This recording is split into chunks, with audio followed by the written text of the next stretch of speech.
Evergrande.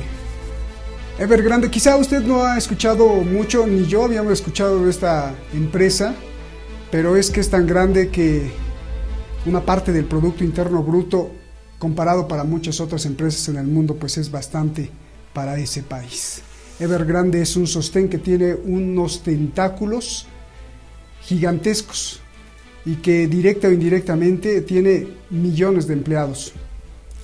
Evergrande podría para algunos causar un grave golpe a la economía de todo el mundo y para otros dicen que no va a pasar nada. Sin embargo, está en los titulares de todo el mundo. Evergrande podría ser Everchica para siempre, o desaparecer también, o ser más grande. Por eso vamos a preguntar aquí con nuestros expertos. Evergrande podría ser el talón de Aquiles de la más grande y gigante economía china. Soy Roberto Lamadrid y esto que es suyo, que siempre ha sido suyo, como siempre le digo, Detrás de la Razón. Comenzamos. La gigante china Evergrande se quedó sin dinero. Este jueves tiene que pagar un pequeño pago de 84 millones de dólares. Y no tiene, advierte Standard & Poor's. Evergrande tiene una pequeña deuda, 300.000 millones de dólares. ¿Qué es Evergrande? Es la constructora más poderosa y gigante de China y una de las más grandes del mundo. Tan grande que su economía es el 2% del Producto Interno Bruto de toda China. Según la propia Evergrande, tiene brazos en todos lados. Además de ser un gigante inmobiliario y bienes raíces, posee industrias de energía, salud, coches del futuro, tecnología y cientos de millones de clientes. Hasta un equipo de fútbol, la escuela futbolística más grande del mundo. Y construye el estadio más grande del mundo. Por si fuera poco, también le gusta el turismo. Construye una isla artificial con parques de diversiones, museos y centros comerciales. Pero todo esto puede desmoronarse. No tiene dinero. Puso a la venta activos, pero nadie se los compra. Ya puso a la venta incluso su torre de Hong Kong, valuada en más de 1.000 millones de dólares.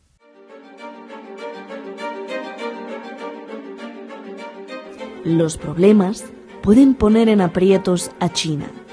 El Banco Central de China ya inyectó 14.000 millones de dólares al mercado.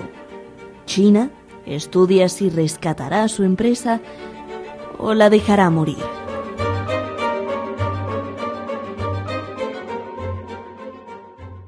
Gracias al equipo de Detrás de la Razón. Es un paso gigantesco, no vamos a hablar de disparos, de guerra y de nada, sino de algo mucho más importante que está detrás de eso y que puede ocasionar eso. Nos fascinan estos temas.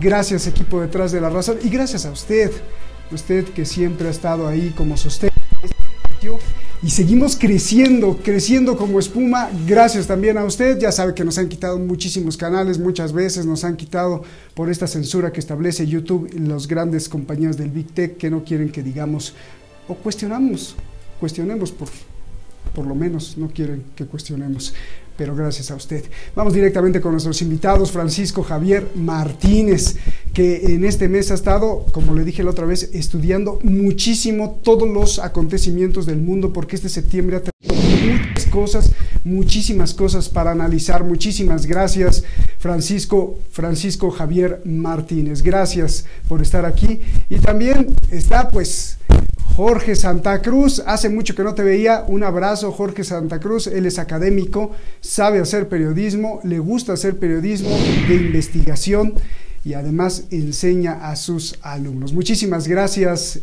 Jorge, gracias a los dos. Comienzo contigo, Francisco. A ver, pues ya tienes la mesa puesta ahí. Evergrande o Everchica, ¿qué es esto? Primero platícanos qué es esto, dinos, cuéntanos, explícanos qué es esto y qué significado tiene para los que no sabemos. Por favor, adelante. Simplemente una puntualización. Evergrande, el segundo promotor inmobiliario más grande de la República Popular China. Por encima de él el grupo Wanda, que es Country Garden, o Dalian Wanda, es decir, todas las empresas de Dalian Hexin Investment. Por lo tanto, es el segundo en cuanto a punto. También decir que si bien es verdad que es un problema que ya los mercados han ido descontando, porque este problema viene ya desde hace meses, ahora ha salido a raíz también, no voy a decir solamente, pero a raíz también de la lucha de la pugna entre Soros con Xi Jinping. Soros, uno de los promotores de la inversión globalista en la República Popular China, pero ahora han roto peras y ahora se declara o le declara la guerra a Xi Jinping.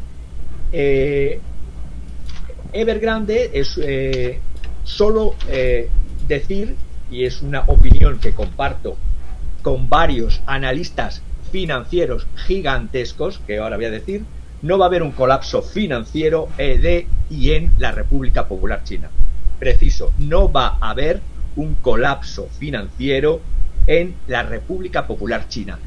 Evergrande es el segundo y hay otros muchos desarrolladores inmobiliarios que están teniendo beneficio a pesar de las turbulencias. Evergrande es algo en cierta manera también querido por Xi Jinping, estos reajustes, por así decirlo, del enorme endeudamiento del sector, y también preciso, del sector capitalista de la economía china. La economía china tiene un sector capitalista y tiene un sector de capitalismo de Estado, es decir, de control del Estado, pues prácticamente de todo. Es decir, ¿por qué digo que no va a haber un colapso financiero de la República Popular China, como muchos analistas decían? Primero, el gobierno controla todo, incluido el Banco Central, los 4 grandes bancos estatales comerciales, ya que son, y que son además los más grandes bancos del planeta. Además controla los llamados bancos malos, que absorben los préstamos incobrables. Además el Estado chino también controla los grandes administradores de activos y la mayoría de las más grandes compañías. Por lo tanto, no será un colapso financiero, no será el Lehman Brothers de la República Popular China, porque sería confundir a la audiencia. No tiene que ver nada el capitalismo de Estado y esta crisis de esta compañía en concreto y del sector, por así decirlo, de cómo se ha ido produciendo la degeneración en el sector capitalista dentro del sector inmobiliario, de lo que se llama la financiarización, algo que corroyó y afectó en la crisis del 2008 al llamado mundo libre y que se comió por el camino a muchísimas personas, familias y empresas. Aquí estamos hablando de que hay una economía mixta en el sentido de un capitalismo de Estado, no es socialismo, no es comunismo. Eso sí queda claro. Sí, en el sentido purista del término, y del propio Xi Jinping, que dice que hay que construir el socialismo y que por eso hay que ir hacia un concepto, como dijo en mayo del 2021 ahora, de implementar lo que se llama la prosperidad común. Es decir, ya hemos logrado una acumulación de capital suficiente, la clase media poderosa, hemos erradicado la pobreza y el hambre que en Occidente resurge, y lo que pretende ahora es seguir sin que por así decirlo, sin que haya manifestaciones a lo Tiananmen de personas empobrecidas, ¿no? Lo que hay que decir que el 90% de la población china es propietaria de sus casas, de su domicilio, de sus casas, y sin hipoteca. Otra cosa es lo que se ha producido en esta, porque cuando se habla de la contradicción básica en la economía de la República Popular China, los economistas, por así decirlo, neoliberales, hablan de una contradicción entre inversión y consumo, crecimiento y deuda. Yo no creo para nada en eso, creo más que la contradicción se da entre rentabilidad y productividad. El tamaño, la influencia crecientes del llamado sector capitalista de la República Popular China está debilitando el desarrollo de la economía y aumentando las desigualdades. Como Xi Jinping en este plan quiere hacer esto que llama él prosperidad común, es decir, hacerlo de la aceituna, que los ricos se queden por así decirlo, la no burguesía, pero sí burguesía de facto, pero la no burguesía en cuanto a poder de los multimillonarios chinos se vaya reduciendo a través de impuestos un poquito y contribuyan, se les obliga a que se vayan quedando como una de la punta de la aceituna y la otra punta de la aceituna, que la pobreza ya erradicada, pues que la clase media sea el grueso de la aceituna. Entonces, a todo esto lo que quiero decir es que los grandes analistas y para nada socializantes ni comunistas como el señor Ray Dalio habla que la crisis de deuda de Evergrande es manejable totalmente, y lo dice Ray Dalio de Bridgewater, también lo dice Larry Fink de BlackRock, que se ha enfrentado al señor Soros y ha dicho, que tú has retirado los capitales de China, pues yo voy a invertir más en China en mi fondo Made in China Fund, que es un fondo de índices de fondos, ETF iShares, en donde un tercio todo está invertido en China, en distintas empresas chinas. Lo que ha hecho Evergrande, y termino, es cruzar las 3 líneas rojas que Xi Jinping marcó en su lucha contra la financiarización, que es: primera línea roja, la relación entre pasivos y activos inferior al 70%, no lo cumple. Segunda línea roja, los coeficientes de deuda neta tenían que estar por debajo del 100%, no lo cumple.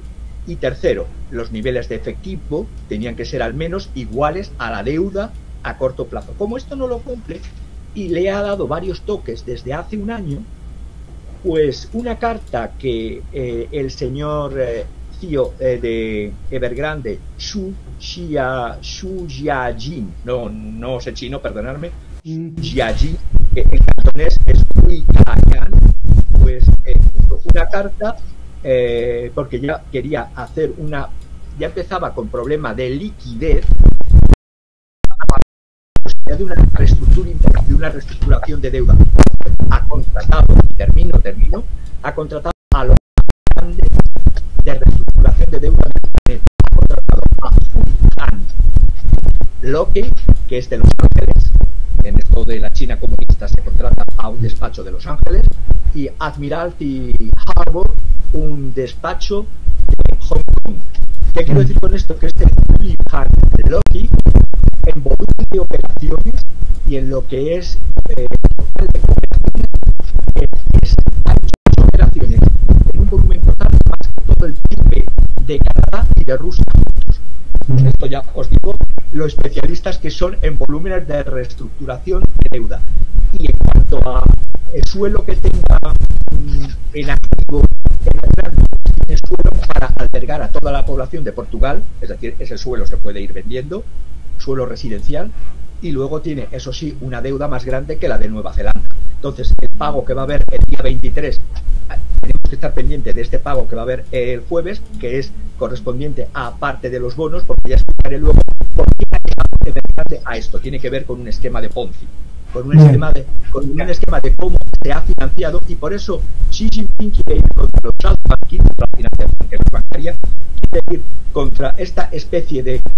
Lo ha dicho claro, la vivienda es para vivir, no para especular. Si el 90% de los chinos tienen vivienda, todo lo que se ha estado haciendo es comprar segundas, terceras y cuartas residencias para especular con ellas en las zonas donde no se ha podido acumular vivienda, porque hay zonas de China, que es lo que se tiene que empezar a cortar, igual que ha empezado a echar mano a las tecnológicas y a el volumen de las tecnológicas y a quedarse con los sectores estratégicos de las tecnológicas, y eso es lo que le ha enfrentado a Soros.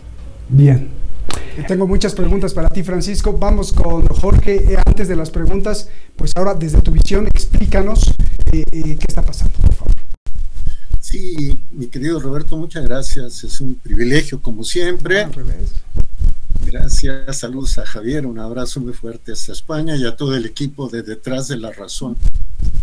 Lo que ha expuesto Javier ha sido fundamental. Lo que decía, citando a Xi Jinping, de que la vivienda es para vivir en ella, las viviendas son para vivir en ella, no para especular, tienen una razón, esas palabras tienen una razón. Por ahí del 2017, 2018, espero que la memoria no me falle, un profesor de economía de la Universidad de Texas, A&M, Gan Lee, llevó a cabo un estudio, Roberto, y encontró que el 20% del parque inmobiliario chino, el 20% de las viviendas en China, estaba sin ocupar. Y tú puedes decir, bueno, ¿cómo es esto? Resulta que precisamente la gente que tiene más dinero en China encontró en los bienes raíces una forma de especulación. Esta especulación ha hecho que China tenga de las 10 ciudades más caras en bienes raíces, en precios de bienes raíces en el mundo, 7 sean chinas. ¿A dónde quiero llegar con esto? A que Xi Jinping, no justifico, simplemente describo, estoy haciendo una relatoría, no tomo ningún tipo de partido político o de afiliación política o filiación política. Lo que quiere Xi Jinping es terminar con la burbuja inmobiliaria especulativa. El estudio de Gan Lee, de la Universidad de Texas A&M, encontró, por ejemplo, que en el primer trimestre de 2013, el 48% de los compradores de vivienda en China eran compradores de primera vez, el 48%. Un año después, en el primer trimestre de 2014, ese porcentaje cayó de 48% a 20%. Esto nos explica por qué 1 de cada 5 viviendas en China están desocupadas. En el año 2018, hace 3 años, desde las filas del Partido Comunista Chino en la Asamblea Nacional del Pueblo, se habló de la necesidad de cobrar un impuesto a la vivienda. Un impuesto a la vivienda que afectaría sobre todo a los que tienen viviendas más caras y que tienen viviendas que no ocupan. Entonces, y con esto concluyo porque el tema es muy vasto y creo que Javier tiene también muchos datos.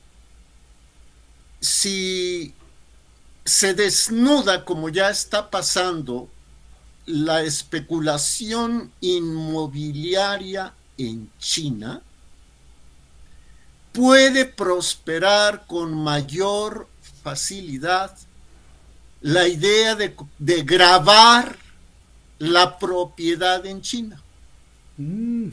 Si se grava la propiedad en China, Roberto, quienes tengan viviendas que no ocupen, ¿qué va a pasar? Las van a vender y las van a vender a precios módicos que le permitan al 10% de los chinos que no tienen casa hacerse de una. Entonces, para concluir, me suena increíble que Xi Jinping y el Partido Comunista Chino no se hubieran dado cuenta de que la segunda inmobiliaria se había excedido en la deuda. O sea, me parece increíble. Me parece fuera de lugar pensar que Evergrande informe a la bolsa de Hong Kong a sabiendas de que Hong Kong es reclamado como territorio chino por el gobierno continental, por el Partido Comunista Chino, y que la cúpula china no se hubiera dado cuenta. Entonces, ¿a dónde llego o a dónde quiero llegar?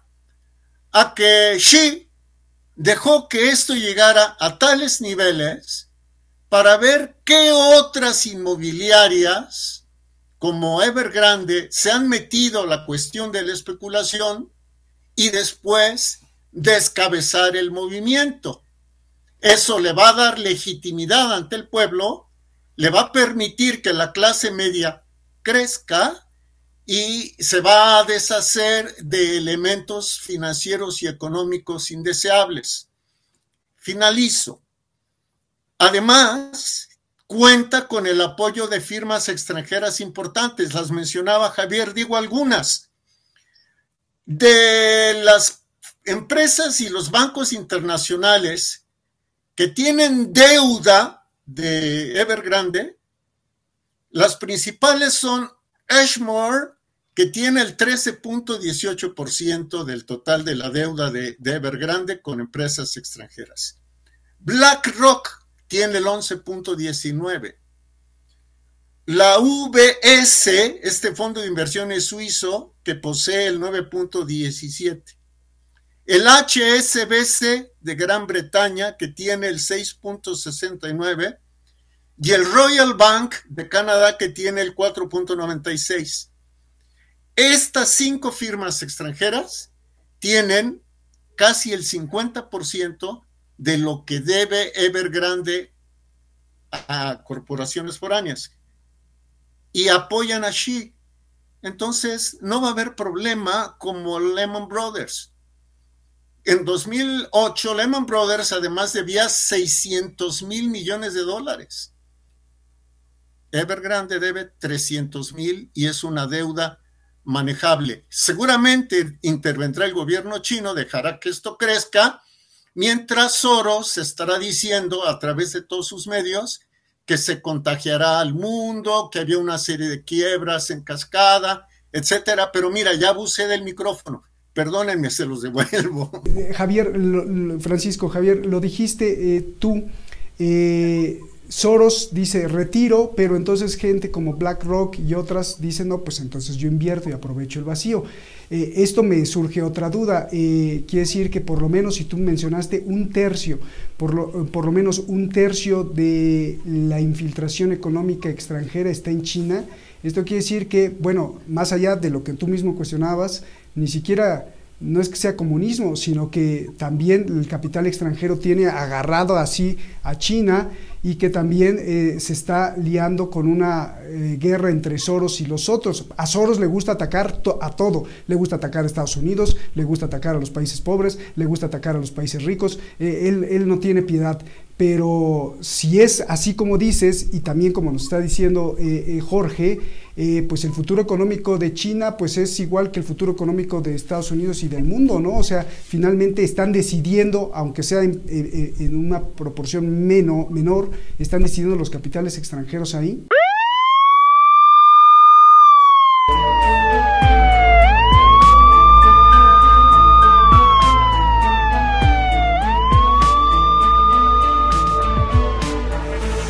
Lo que sí se producirá, pero no sé si mis ojos lo verán, es con el tiempo un enfrentamiento, pero muy a largo plazo, entre Rusia y China, lo que ahora son aliados. Entonces aquí yo sí preveo una colisión con el sionismo. Comience a propiciar actitudes guerreristas, hostiles, francamente abiertas contra China. El pueblo chino se considera un pueblo elegido.